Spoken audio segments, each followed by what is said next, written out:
Okay, so our chicken's done, our herb roasted chicken. What we did, we made a herb butter. We piped it in between the flesh and the skin of the chicken. We made our pan gravy, roasted the chicken for an hour. Now it's ready to carve. So let's have a look here. Usually what I'll do, I'll take off the legs and thighs first. So we're going to cut right down here. Now this has been cooking an hour, so it should be pretty tender, almost fall off the bone tender. So what I'm going to do is bring the knife in, just work the chicken away, and then you eventually will find the socket joint in here, and you can release the chicken. Now before you pull it away, just make sure you trim it all the way around.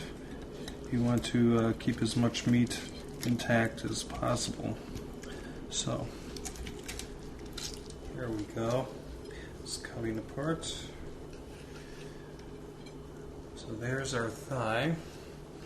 Now what I like to do with the breast, you can work this two ways.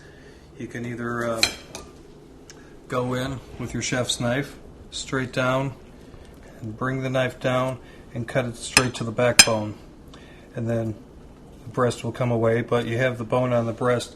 What I like to do for classical service, and it's just nice when you're cooking for someone else, is to go down along the breastplate,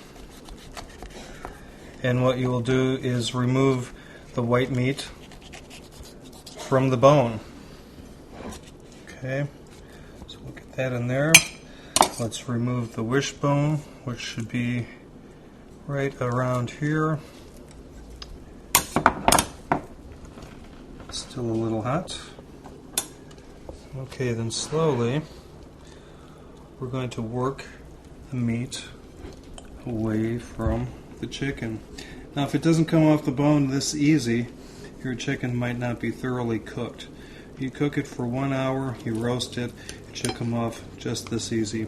And if it's a little hot on the hands, you can wear some food handler's gloves and work it off the bone that way. So now we have our breast away from the chicken. And there we go. Beautiful. Now as you can see, the herbs that we incorporated with the butter, they're in between the flesh and the skin. Lift it up there. See that? That's all flavor. That's all flavor, and that's all going directly into the flesh of the chicken itself.